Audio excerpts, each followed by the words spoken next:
1-800-357-4821. 1-800-357-4821. Call now.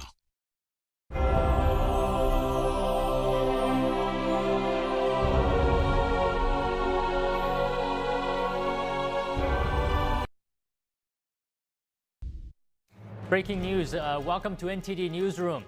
A shooter opens fire at an army base in Georgia. 5 soldiers are wounded.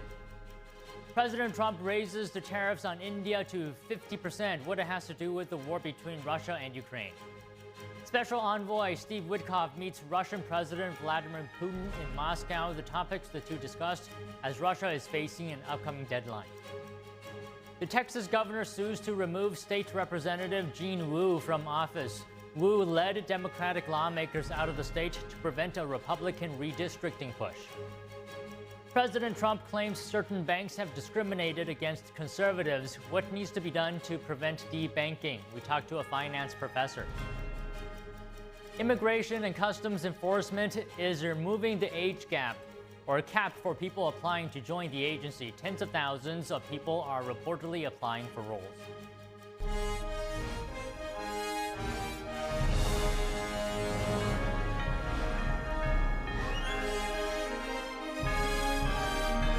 This is NTD Newsroom, live from our global headquarters in New York City.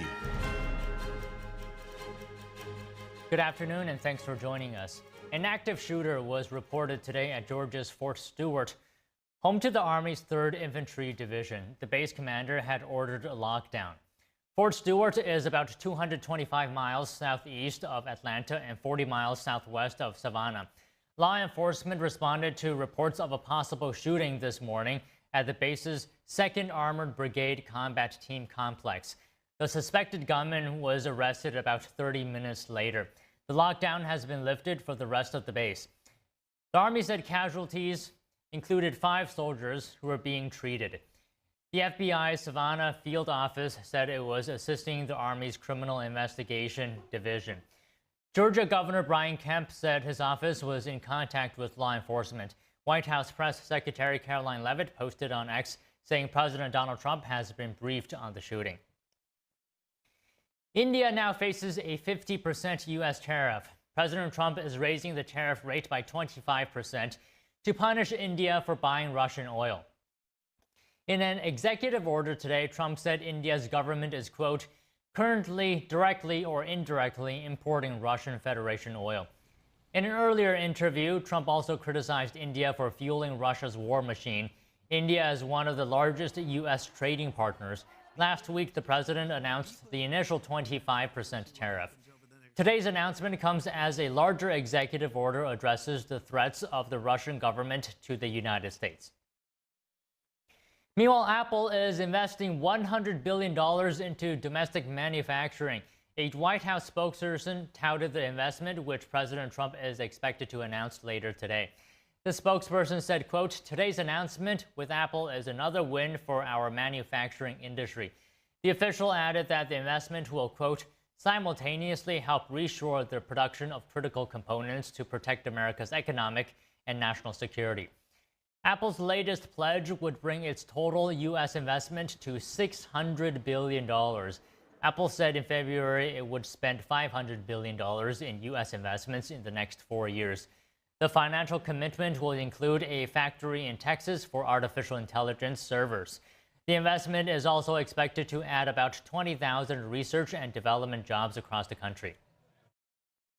President Trump is threatening to federalize control of Washington, D.C. after a brutal assault in the nation's capital.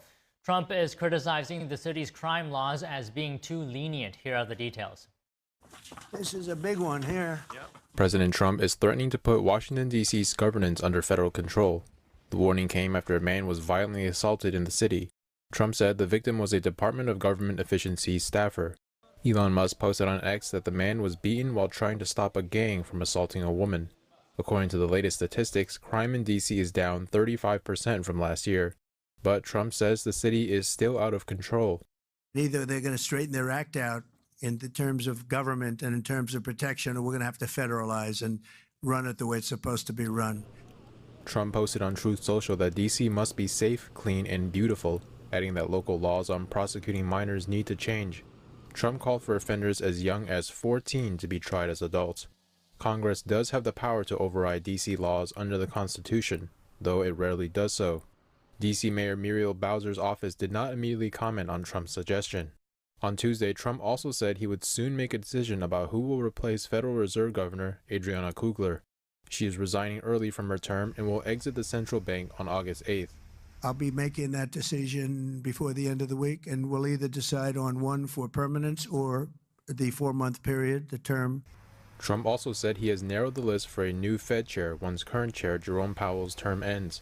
Trump said current candidates include economic advisor Kevin Hassett and former Fed Governor Kevin Warsh. Trump earlier in the day said in an interview with CNBC that he had removed Treasury Secretary Scott Bessent from consideration because Bessent wanted to remain in the top Treasury job.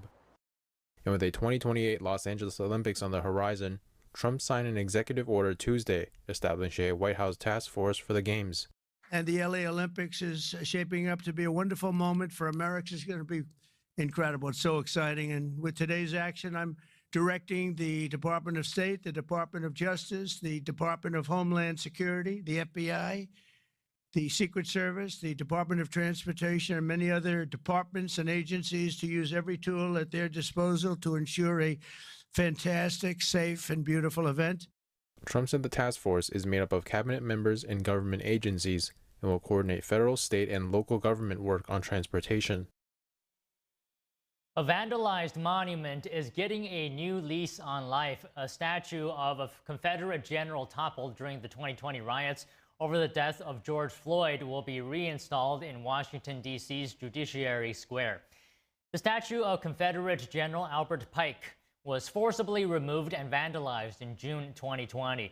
It was the only outdoor monument to a Confederate leader in Washington. The Park Service announced yesterday it would seek to return Pike's statue to its pedestal by October. It cited 2 executive orders concerning the District of Columbia's beauty and the government's advocacy of American history as reasons for their decision. The District of Columbia's delegate to Congress, Eleanor Holmes Norton, called the decision odd and indefensible. Special Envoy Steve Witkoff completes a meeting with Russian President Vladimir Putin in Moscow today. The talks come just 2 days before a deadline for Russia to strike a peace deal with Ukraine. NTD's international correspondent Arian Pasdar has more on the meeting. A motorcade, believed to be carrying Special Envoy Steve Witkoff, left the Kremlin on Wednesday. Witkoff met with Russian President Vladimir Putin. The Kremlin's foreign policy advisor says Wednesday's talks lasted for 3 hours. When it comes to its topics, first of all, it was the Ukraine crisis. And the second topic was possible development of strategic cooperation between the U.S. and Russia. He added that Witkoff delivered messages from President Trump while also receiving new information from Russia. But he declined to give more details for now. Trump has not been told about the results of this meeting yet, so I would refrain from more detailed comments.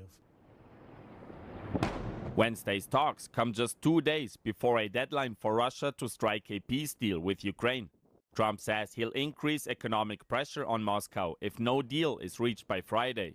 That's, for example, by imposing secondary tariffs on any country doing business with Russia. The Kremlin condemns the tactic, claiming it's illegal. Trump says such measures are needed to stop Russia's war machine. Arian Pasdar, NTD News. The latest in the Texas redistricting battle. The state's governor and attorney general are pushing to get absent Democrats ousted from office. And a U.S. senator from Texas is asking the FBI to get involved. NTD's Melina Weisskopf has the updates.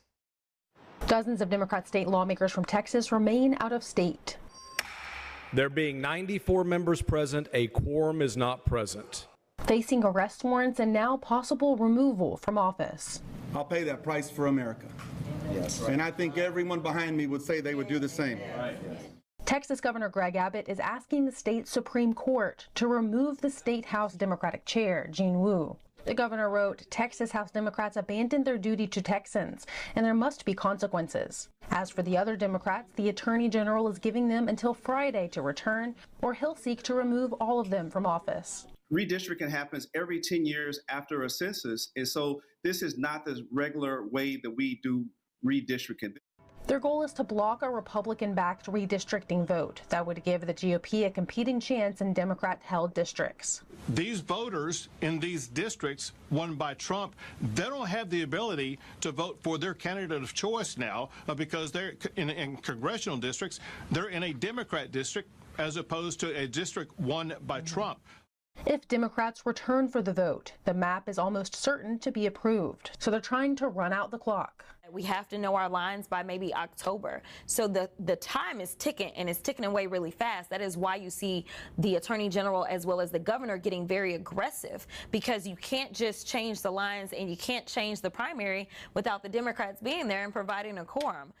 U.S. Senator John Cornyn of Texas has asked the FBI to help arrest them for return to Texas, writing federal resources are necessary to locate the out-of-state Texas legislators who are potentially acting in violation of the law.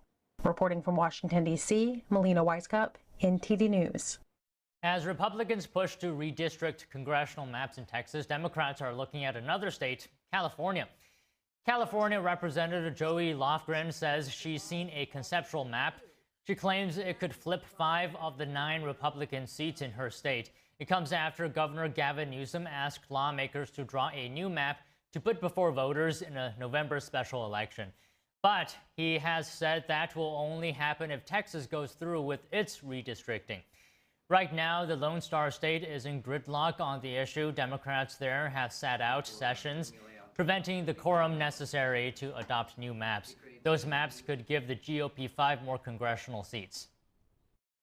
And joining us now to discuss the latest on the Texas redistricting push is Bart Marcois, former presidential campaign policy advisor and former career diplomat, and George Carrillo, former Democratic candidate for governor of Oregon and former director of social determinants of health for Oregon. So Bart, I'll start with you today. Governor Greg Abbott has now asked the Texas Supreme Court to remove State Representative Gene Wu from office. So Abbott calls him the ringleader, apparently, of the Democratic exodus. For Americans eager for more dialogue and, you know, good old-fashioned debate in politics, this entire saga might be very disappointing. What are your thoughts on that? Well, it is disappointing because the essence of democracy is debate and voting. And the Democrats in the state legislature in Texas have fled the state rather than continue to engage in debate and voting. They say, if we can't win, we're not going to play at all. And, you know, let's keep in mind what's actually happening here. The state legislature is creating 5 new majority Republican districts. That's what everybody's talking about. But they're also creating, these are majority Hispanic districts. This is a vote of confidence in the Republican appeal to the Hispanic population of Texas. This is not some, you know, weird gerrymander. They're going and they're creating majority Hispanic districts in a state that did not have them before, and that's what the Democrats are fleeing rather than stay and vote about. It's a real shame. So George, redistricting is a very normal and common thing in our democratic system. So what are your thoughts on all this? So my thoughts on this is that this is strange to be happening, you know, before the Census Bureau, but Texas has done this before. In 2001, they went into special session and redrew the district lines before the Census Bureau data came out. And, you know, I can appreciate from my colleague here acknowledging the presence of the Hispanic vote in Texas. But let's be clear here. Republicans aren't playing a fair game here. They're doing things behind closed doors. They know that they can redraw these lines. They're doing it outside of that 10-year window. This isn't about giving more power to Latinos in Texas. This is about securing Congress for the president. So this is not about democracy. This is about special interest towards the president. So Bart, are Democrats and Republicans putting the American people first? Oh, I think both parties are trying to put their vision for the American people first. But what you're seeing here is suddenly the Republican Party is pushing back against what has been done to them for 35 years by the Democrats, that Republicans have rolled over and just taken it. It's true that that it's unusual to do this in the middle of the decade, but what drove this is a Supreme Court decision that said, hey, you know, when you last redistricted, there were restrictions on you and you were not allowed to draw the district lines the way that you wanted to. The Supreme Court struck down that law that said you couldn't do what you wanted to after the 2020 census. And now, in light of that Supreme Court decision, the legislature is saying, okay, now we're going to do what we wanted to do back then. We're going to do what all these Democrat states have done for 35 years. You know, it's ironic that they fled to Illinois, which has 17 congressional seats, 14 of which are occupied by Democrats, although there are 43% to 45% Republicans in the state. Where's the fairness there? Massachusetts, 9 congressional seats, all occupied by Democrats, 0 Republicans, although there are 43% Republicans in Massachusetts. Maryland, 7 out of 8 occupied by Democrats. Oregon, I looked it up in honor of my friend Mr. Carrillo here. Oregon, 5 out of 6, although 43% of the voters in Oregon are Republicans. That's not fair, and people know it's not fair. And Texas, 65% of the well, let me give the actual numbers.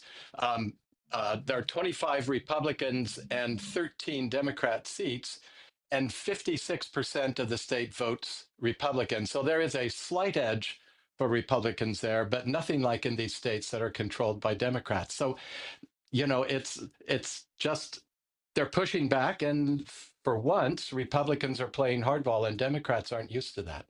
Okay, George, if we put aside the partisanship, putting aside the back and forth, the accusations on one side of the aisle towards the other side, what is the solution that actually puts Americans first? Yeah, so I want to be able to comment on what my colleague had said here. I think that the numbers speak for themselves, especially in Texas, as Texas is leaning more Democratic than it ever has before. Their Republican voter turnout is 53%, but yet they hold 66% of the congressional seats. And actually in Oregon, the Republican Party only represents 33%. And so the numbers aren't quite there to justify my colleague's position on this. But I think that let's get back to Texas here. With Texas, under the Texas Constitution, is that this needs to have about equal population, compactness, continuity, and county preservation. And when you look at the way Texas has drawn its lines, it is not the spirit of the law. It does it about population, but not compactness. It's not about continuity. It's not about preservation of its county. And right now, with redrawing the lines, again, this fire was stoked by the president because he's in fear that he is going to lose control of the House. And so, again, this is not about voters. I think if we want to talk about Democratic states where the people have risen, like in California and New York, they have independent commissions that actually determine those lines. In California, they have 5 Democrats, 5 Republicans, and 5 independents that do that. And so that is actually working for the people. It shouldn't be politicians that are working primarily in whether it's a blue state or a red state. I think it's completely irrelevant. It should be an independent body that's looking at the true purpose of having fair elections and having proper representation in those elections. We need to get back to election integrity. And this course of action by the governor is not. And what Republicans are doing right now in Texas is doing what they can do in order to stand up for the people, so that way we can have a fair election and we can have people that actually represent those communities and have what the Constitution says. Meet all the requirements, just not what you want to pick and choose. And just because it's legal doesn't make it right. I mean, you're absolutely right. We need to have fair elections. And Bart, let me go to you now. We have a map here of Maryland's 3rd Congressional District from several years ago. This map gained widespread attention at the time. Can you add more to that? Sure. When you look at that, you realize that those are far-flung sections of the state. This is a map drawn by Democrats to deprive Republicans of seats. There were a couple of extra seats, and they needed to squeeze as many Republicans out. And they squeezed all the Republicans out, and there's now just 1 seat left. And you'll notice here that there are lines that are 1 street wide that go for miles, connecting one section to another. And these things are, you know, I'm trying to wave my hands around and point at the section here. You see 4 sections that are separated by there is no contiguous connection there. I agree completely with Mr. Carrillo. I think we should have a compactness, a contiguous connection. There should be some semblance of community in a congressional district. It could be done. And maybe what will come of this, I mean, California, they've squeezed all but 9 out of the 52 seats. They're less than 20%, although again, they have over 43% of the vote in gubernatorial and presidential elections. If we could get both sides to drop their arms and have everybody draw lines that are roughly recognizable as real communities, I think that would help everybody. So, George, I think you would agree with me if I say that in today's political climate, it's very difficult to redistrict in a way that everyone can agree upon. So where do we go from there? Well, I think it has to go to the independent commissions. I really, truly believe that it needs to be taken out of the hands of politicians and given back to the people. Let the people decide. Let's follow our laws, and let's have some consistency throughout the country and what this looks like for congressional seats, that this is not politically motivated. Because regardless, if this was a Democratic state trying to do this in order to give more support towards, let's say the Biden or Harris administration, I would be saying the same thing. It's not right. We need to do what's right for the people. We have to acknowledge, like in Texas also, like 95% of its growth, it comes from its urban centers. So if they're going to redistrict and they're going to push this through, then let's let those numbers reflect how they're actually mapping those out. And let's start holding them accountable. And that's where I asked the Hispanic community, you are the sleeping giant. You are 40% of the population in Texas. You have to participate. If they get it wrong, vote them out of office. This is your state. This is your vote. Start to wake up, because you will determine the next election happening in the midterms in 2026. So Bart, yesterday... I agree, and make sure they vote Republican. Okay, all right, Bart. Republicans have complained about Democrats' efforts to redistrict. Democrats have complained about Republicans' efforts to redistrict. And we were talking about this yesterday, and we were questioning if there even is a moral high ground here. No, this is not a question of morality. It's a question of political back and forth. I don't think very many people. I used to look to political leaders for morality, and I stopped 20 years ago, and I was one of the last holdouts because I was still very naive. I'm not looking to politicians for morality, but I am looking for fairness. And I think Mr. Carrillo is right. An independent commission would be great in all 50 states. But what I see is Gavin Newsom standing up and saying, okay, we have an independent commission drawing lines. If Texas goes through with this, I am going to abolish that independent commission and go to a partisan commission. And I don't see how he's going to squeeze 5 more seats out of the paltry 9 that are left. It's 9 against 43. I don't see how he's going to squeeze 5 more seats out of it. But I mean, this goes back to 1981 with Phil Burton gerrymander, the famous, I mean, I wish he had been on our side. He was famous for his ability to draw maps. He famously drew a map of a state legislative district for his brother that had to be contiguous, and it was only contiguous at low tide. And at high tide, it was broken, but he pushed it through and got it through the courts and said it's contiguous at low tide, therefore it's a contiguous district. He was a brilliant strategist, but I think his map drawing and demographic calculating abilities were what led to the decline. I do wish that both sides would come to an independent commission, but as long as the other side isn't, we have to fight back. And the Texans are saying, hey, we were forced into an unfair disadvantage, and we now have a legal right to draw the lines the way we think is right in our state. And that's what they're doing. Okay, George, we got to wrap up. I started with Bart, so you get the final thought. Yes, thank you. It comes down to this. Gavin Newsom can't abolish the independent commission. It's embedded into their constitution. He can ask them to go into a special session and be able to do that, but to abolish it, it's going to take too much time. It wouldn't meet the requirements of the 2016 election. Same thing with New York. I think right now my message to Democrats is we've got to get on message. Let's change the laws where it needs to be changed. If we want independent commissions throughout the country, let's do it through the legislative route.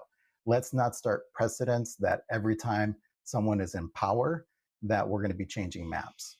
Because if we do that, then it's not about voter power. It's about you just need a map majority. And that's not fair elections. And that's not the message that Democrats should be pushing. So let's not play into the hands of Republicans. Let them die by their sword. And let's do the right thing. Let's change legislation. Let's get independent commissions throughout the country. And let's make our elections fair. Okay, we got to end it there. George, Bart, thank you so much for coming on today. Thank you both. Thank you so much. Next, HHS Secretary Robert F. Kennedy Jr. moves to cancel more than 20 mRNA vaccine contracts. Why Kennedy says the tech poses more risks than benefits for respiratory viruses. Stay tuned.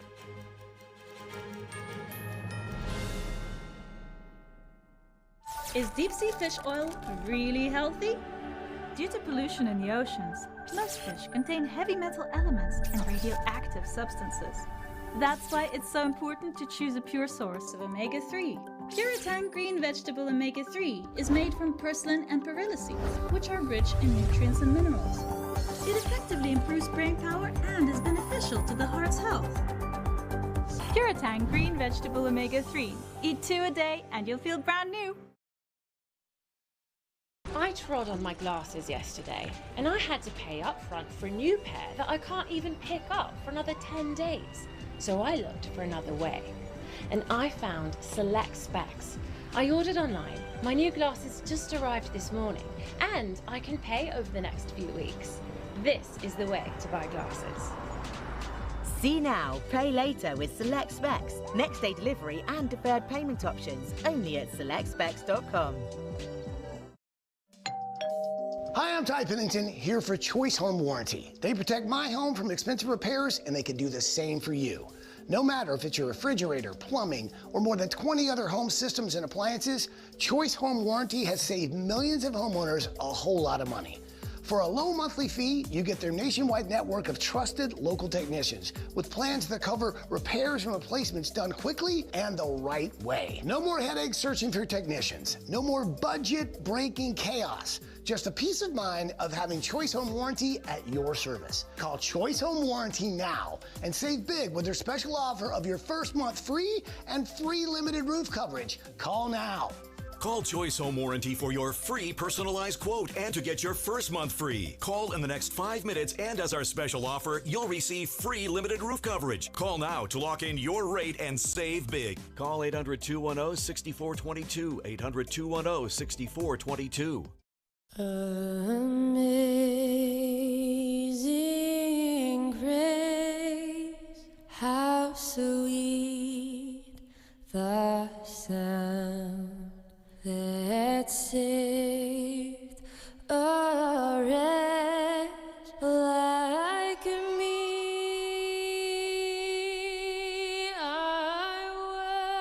They're just young people, hungry, homeless, and vulnerable. Covenant House is helping young adults facing homelessness. We're providing safe shelter to thousands, but the need is overwhelming. Please call or go online now. With your gift of $19 a month, we'll send you this blanket as a reminder of the comfort your gift provides a young person tonight. You'll provide safe shelter, hot meals, and medical care. Call the number on your screen or go online to safeplacetosleep.org.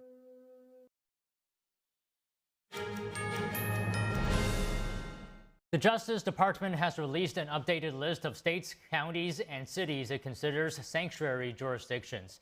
Attorney General Pam Bondi says these sanctuary policies obstruct law enforcement and put citizens at risk.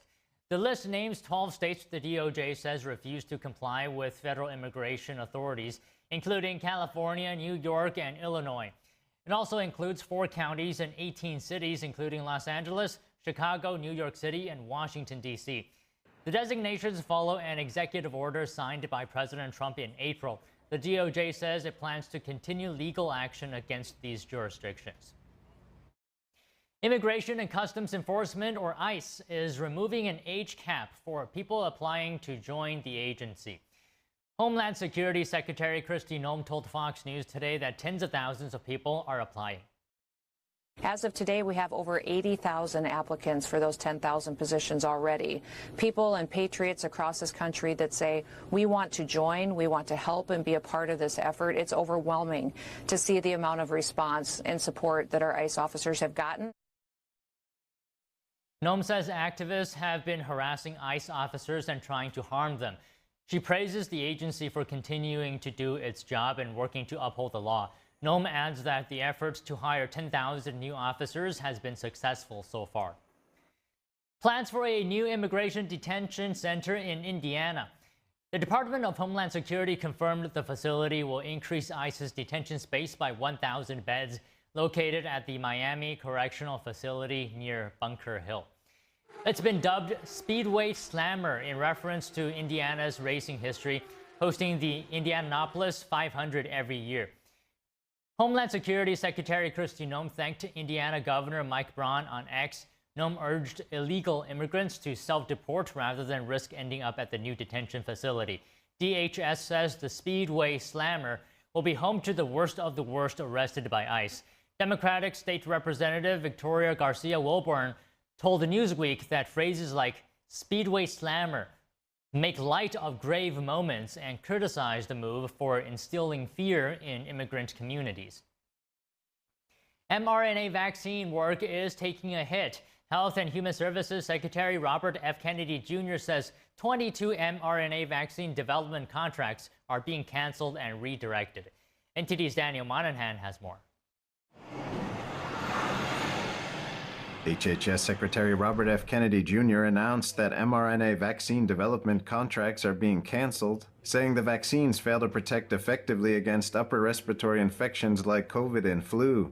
Kennedy says mRNA only codes for a small part of the viral protein, usually a single antigen. One mutation and the vaccine becomes ineffective. This dynamic drives a phenomenon called antigenic shift, meaning that the vaccine paradoxically encourages new mutations and can actually prolong pandemics as the virus constantly mutates to escape the protective effects of the vaccine. The HHS chief says millions of people caught the Omicron variant of COVID despite being vaccinated because a single mutation can render mRNA vaccines ineffective. After reviewing the science and consulting top experts at NIH and FDA, HHS has determined that mRNA technology poses more risks than benefits for these respiratory viruses. The HHS secretary says the U.S. will now prioritize the development of what he called safer, broader vaccine strategies. Like whole virus vaccines and novel platforms that don't collapse when viruses mutate. The 22 canceled projects are worth nearly $500 million. Many infectious disease experts say the mRNA technology used in vaccines is safe and say it slowed the 2020 coronavirus pandemic. They warn that future pandemics will be harder to stop without the help of mRNA. Daniel Monahan, NTD News. New York City health officials are investigating 67 cases of Legionnaire's disease in central Harlem. The city says 3 people have died and the cases are clustered in 5 zip codes in the area. Legionnaire's disease is a severe form of pneumonia caused by inhaling water vapor containing Legionella bacteria. Officials say the infection likely spread from cooling towers on buildings in central Harlem. The city health department first announced the cluster on July 25th. Health officials say people over 50, smokers, or those with lung conditions are most at risk. Residents with flu-like symptoms are urged to seek medical care immediately. President Trump is accusing certain banks of having discriminated against conservatives. He says he will sign an executive order this week aimed at penalizing those banks. Joining us now to discuss is Michael Busler, professor of finance at Stockton University, economist and public policy analyst. Michael, always good to see you. So conservatives, including Trump, of course, have accused banks like Bank of America of closing their accounts after the 2020 election. What could an enforcement mechanism look like to prevent debanking? So this is a difficult problem. There's no hard data that really shows what happened here. But President Trump himself, and I've heard other corporations say the same thing, that banks just closed their accounts, canceled their business, and told them to withdraw their funds. And it looked like for no apparent reason other than their political views. So somehow Trump has got to come up with a way, some kind of an executive order, or maybe Congress will pass a law. It's kind of already illegal to discriminate against a company for political views. But Trump has got to come up with some way, and this is not going to be easy, because if a bank says, look, we find it's in our best interest not to have this company as a customer anymore, we'll have to prove that the reason is for their political views. So this is very difficult to do. Typically, the way these things are enforced is that the bank regulators who regulate the banking industry very heavily, somehow there has to be a mechanism, or there will be a mechanism put in for the regulators to be able to prevent something like this from happening. But again, it's going to be very difficult to prove and to enforce. Do you think oversight is needed, federal oversight in this situation? And is there any precedent for government interference or intervention, rather, in banking access? Yeah, so as I said, the banking industry is highly regulated because so much money is involved, and we have what's called a fractional banking system, where only a fraction of deposits are actually in the bank. The rest of it is lent out. So it's very heavily regulated to make sure banks don't collapse. So I don't know of anything in the past where the regulators have said, look, you can't dismiss a customer for political reasons, although again, that's illegal. The bank is free to say who they want to do business with, but if you're dismissing them for these political reasons, that technically is illegal. Just like you can't drop a client, just for some demographic characteristic that they have their minority or something. You can't drop a client for that. What ends up happening if the customer is suspended, then they have to file a complaint with the banking commission, and then the banking commission has to investigate. I think what's more likely to be done is that the regulators will just let them know, whatever you've been doing in the past, we don't approve of that anymore. And you can't dismiss a customer just for their political reasons, and somehow they're going to have to try to enforce that. It's not going to be an easy thing. So I want to respond to a point you mentioned, that dropping a client for political reasons is illegal. Speaking in principle, then, what is the difference between the federal government pulling funding from a group, an institution or entity, whatever, because the government disagrees with the actions or the ideology of this group, compared to when a private bank denies service for similar reasons? Yeah, so it's a slippery slope here.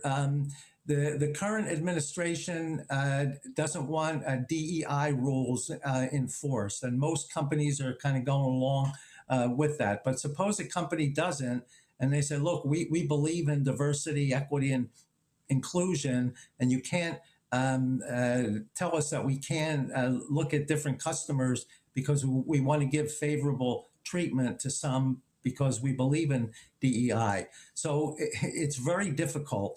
Here you're looking at saying, look, you can't dismiss a customer or give somebody favorable advantage for political views. And yet, on the other hand, you're saying you can't give favorable treatment because of some demographic characteristic. So you're bringing up a very good point.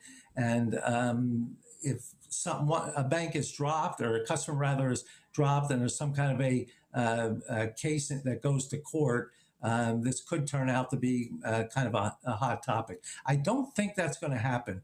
Most of the banks, they kind of want to go along with what the administration says. And according to what President Trump says, the prior administration had it out for companies that have conservative views. Whether that's true or not, I'm not sure. But the banks, I guess, sort of went along with what the Biden administration's banking regulators said. Now the banking regulators are going to say something different. And the banks typically want to go along with what the regulators say to avoid any conflict. But whether it's a difference between one view or another is a good point. I'm not sure what the answer to that is. So the Epoch Times actually got a note from Bank of America, a statement that it doesn't discriminate based on political views, just pointing that out. But besides that, do you think financial institutions play a role in shaping or guiding cultural and political trends? And what is the role? They're not supposed to.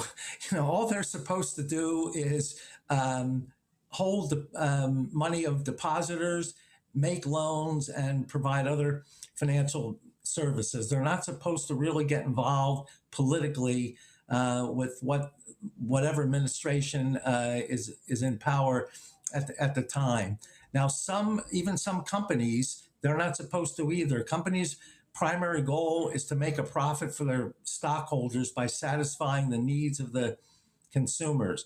But when companies start saying, like they did in the prior term, well, we're going to have more of this diversity, equity, and inclusion, when it ended up hurting corporate profits, then the stockholders said, well, listen, we got to forget doing that. Let's just go back to what the basic principles are. So again, this is a very, very difficult thing, but banks are supposed to give financial services and not have any political views. Now, the government does influence some of their lending.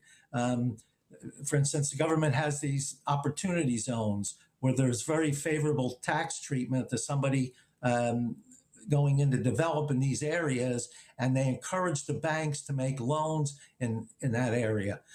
So the government does some of this, and again, you have to be careful about how much you want to do and how much not. The bottom line for banks is they have to maximize shareholder value, and whatever they do to maximize that value is what their function is, not necessarily to sway any political or cultural views. Do you think Trump's executive order will make the banking system more neutral? I think it'll start. It's mostly what the regulators will do. If they find that some of this pattern exists, and they may ask some of the customers that have been dropped by banks about it, and they may ask the banks, look, you canceled one of your customers. Why was that? Well, if it's because reasons that they defaulted on the loan and they've overdrawn their checking account and there's reasons for it, that's one thing. But if somebody is a very good customer, makes loan payments on time, never defaults on anything, keeps a nice balance in their checking account, and they're dropped for no apparent financial reason, then I think the regulators are going to look at that and try to find out why. And if it turns out to be it's for a political reason, there will be some repercussions for the bank. Well, all right, it's an interesting topic. There's a fine line here to walk, and it's quite difficult. But thank you for the conversation today, Michael. Yes, thank you. My pleasure. Coming up, Switzerland's president meets with Secretary of State Marco Rubio. The meeting comes as Swiss officials try to avert a 39% tariff. Don't go away.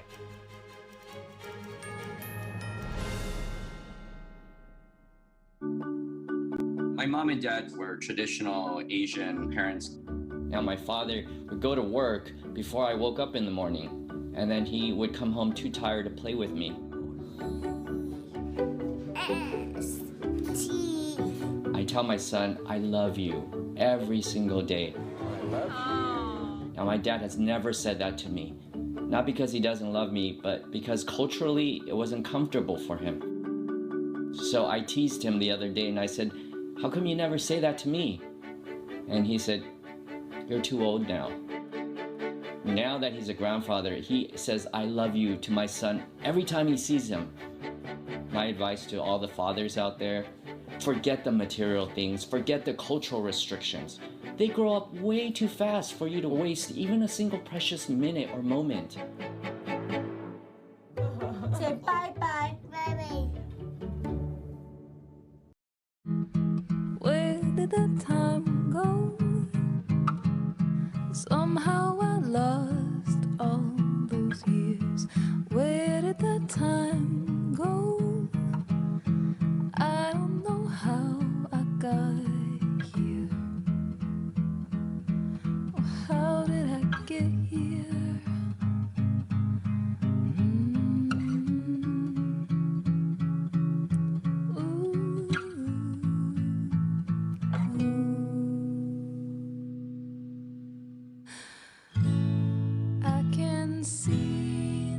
You've done the hard part. You quit smoking. Now do the easy part and get scanned for lung cancer. If you smoked, you may still be at risk, but early detection could save your life. Talk to your doctor and learn more at savedbythescan.org. I am so glad you ladies are here. You each have your own rooms. Thank you. Get settled in. I'll call you for dinner. Adopting teen sisters, it's a lot. Girls, you're gonna be late. You want breakfast? No thanks, we're good. They're always in their own world. What'd you get there? Twice the work. Twice the surprises. Just try it. But if you think of it that way, they're also twice as fulfilling. I think you should ask her yourself. Is it okay to call you Mom? Of course you can.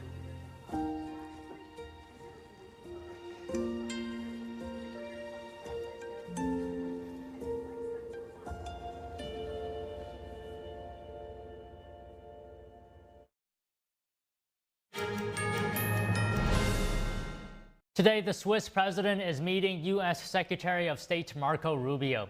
Their meeting in Washington, D.C. comes as Switzerland attempts to avoid a 39% tariff. The Swiss president and business minister are already in the U.S. for last-minute negotiations. To secure a better deal, Switzerland is considering buying U.S. liquefied natural gas. The U.S. is a leading buyer for Swiss watches, machinery, and chocolate. If the two nations fail to reach an agreement, those products will be subject to the 39% rate starting tomorrow. Negotiations follow a deal struck with the European Union last month. In exchange for a reduced 15% tariff rate, the EU has agreed to buy $750 million of liquefied natural gas, oil, and nuclear energy products over the next 3 years. And the EU has suspended a package of retaliatory tariffs on U.S. products following the deal signed with President Trump last week. While some EU leaders continue to criticize the agreement, others insist it reflects a strategic realism to preserve the U.S. military alliance. NTD's international correspondent David Vez reports from Paris. The European Commission said it will suspend trade countermeasures worth more than $100 billion on Tuesday, delaying their August 7th start as talks continue on finalizing the deal made by EU Commission President Ursula von der Leyen and President Trump on July 27th. The deal imposes a 15% tariff on most European products imported into the United States, plus the purchase from EU of $750 billion of U.S. liquefied natural gas, oil, and nuclear fuel. The agreement continues to face criticism across Europe. French President Emmanuel Macron said it reflects the weakness of the continent, while German Finance Minister Lars Klingbeil argued that the EU remains too weak on trade policy. Brussels says the decision was driven by what it calls strategic realism. EU Commission President Ursula von der Leyen's negotiating leverage was limited due to Europe's dependency on US defense and energy following post-Cold War military cuts and the bloc's shift away from Russian gas. Former President of the European Economic and Social Committee Henri Mallos says while 15% is high, it can still work for French export sectors. If we think about cosmetics brands or French champagne and wine, they have such an aura among the American public that sales may not fall. Some European producers could even offset the tariff's effect by adjusting prices. So yes, the deal is tough, but not prohibitive. EU officials also said the deal is the real prize to maintain Trump's commitment to NATO and continued armed deliveries to Ukraine. EU Chief Trade said the deal is not only about trade, it's about security, Ukraine, and preventing further geopolitical instability. Malous says the investment from EU will lead to a reinforcement of the EU-US relationship and hopes for more return. It's true there's been more U.S. investment in Europe than the reverse. Maybe the EU should have pushed harder for balance, but that may come later. I support building a new alliance, like a modern Schuman plan, tied to peace in Ukraine, Russia, Europe, and the U.S. hopefully that will lead to lower tariffs and more cross-investment. Because we have to remember the real challenge is defending ourselves against the Chinese communist regime and the threat it poses, both commercially and politically. David Vives, NTD News, Paris. U.S. health officials are warning travelers about a mosquito-borne illness affecting parts of Asia and other continents. The chikungunya virus has been spreading in China's Guangdong province this summer, with more than 7,000 cases reported according to state media. The CDC has issued a travel advisory urging citizens to avoid visiting the Chinese province, home to major business centers. The advisory also includes Bolivia and various island nations in the Indian Ocean. Chinese authorities are reportedly deploying drones, spraying disinfectant, and threatening fines for households that fail to clear standing water. They're adopting similar control measures to those during the COVID-19 pandemic, triggering public fear of a return of citywide lockdowns. Chikungunya fever is a viral disease mainly transmitted by mosquitoes. Its symptoms include fever, severe joint pain, muscle pain, headache, fatigue, and rash. There is no specific antiviral treatment for the virus. Deaths from the cases are rare but do occur, especially among vulnerable populations, such as those with underlying health conditions. Reports say authorities are forcing patients to stay in the hospital for a minimum of a week.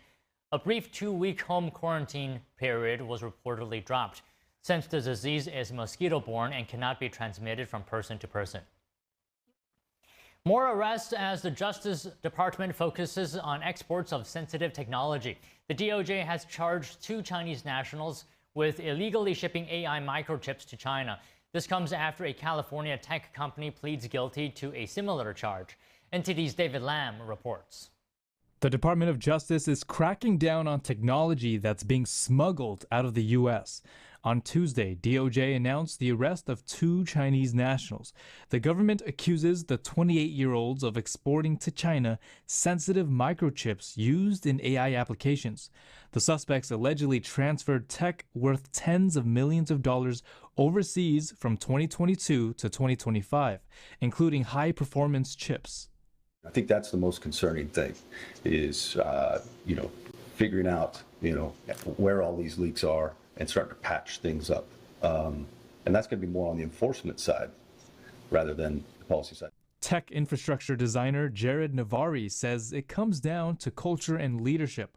The State Department says the Chinese Communist Party has a strategy called military-civil fusion, which aims to turn its army into a, quote, world-class military by 2049.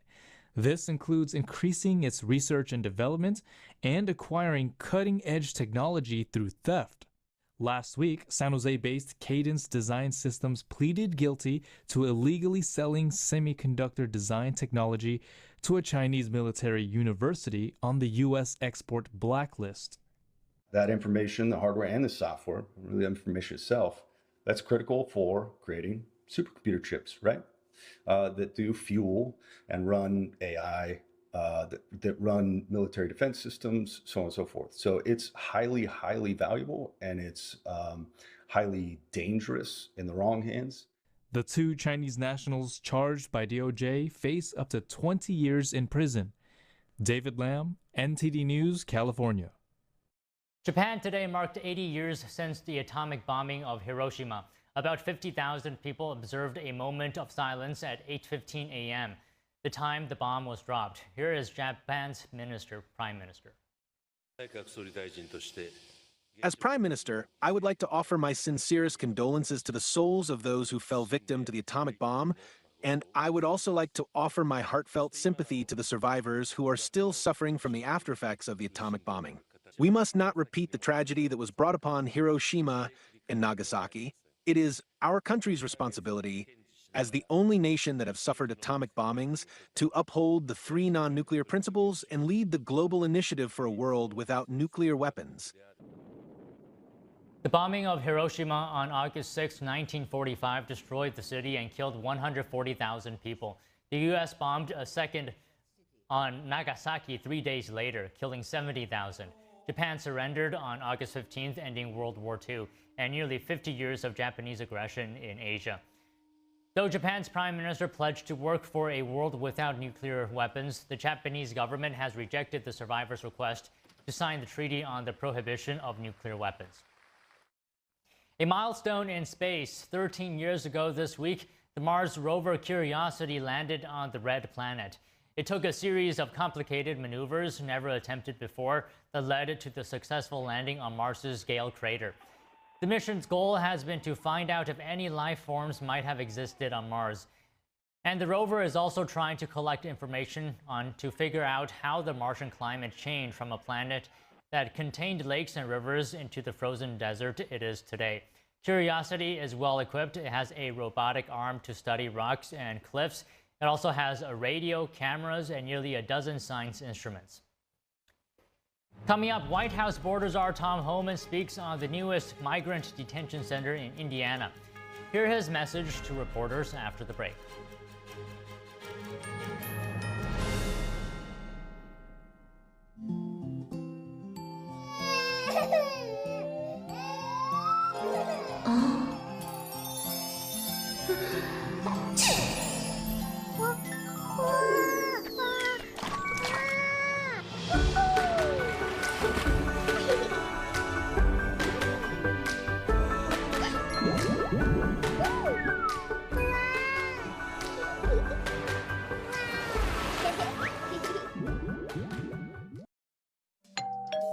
Hi, I'm Ty Pennington, here for Choice Home Warranty. They protect my home from expensive repairs, and they can do the same for you. No matter if it's your refrigerator, plumbing, or more than 20 other home systems and appliances, Choice Home Warranty has saved millions of homeowners a whole lot of money. For a low monthly fee, you get their nationwide network of trusted local technicians with plans that cover repairs and replacements done quickly and the right way. No more headaches searching for technicians. No more budget-breaking chaos. Just a peace of mind of having Choice Home Warranty at your service. Call Choice Home Warranty now and save big with their special offer of your first month free and free limited roof coverage. Call now. Call Choice Home Warranty for your free personalized quote and to get your first month free. Call in the next 5 minutes, and as our special offer, you'll receive free limited roof coverage. Call now to lock in your rate and save big. Call 800-210-6422, 800-210-6422. There's a whirlwind of emotion and activity going on in this painting. And there's chaos all around and threat from below. The walls surrounding her, and they're anything but unmoved. They're moving all the time, and we sense that. But this little girl remains unmoved. She's in quite a perilous situation. but she's completely strong and serene, and she's actually meditating. It was very, very well liked because no matter what culture or what sort of walk of life you're from, I think people, they see it and they immediately understand what that energy, what that message is, and they're drawn to it because everybody kind of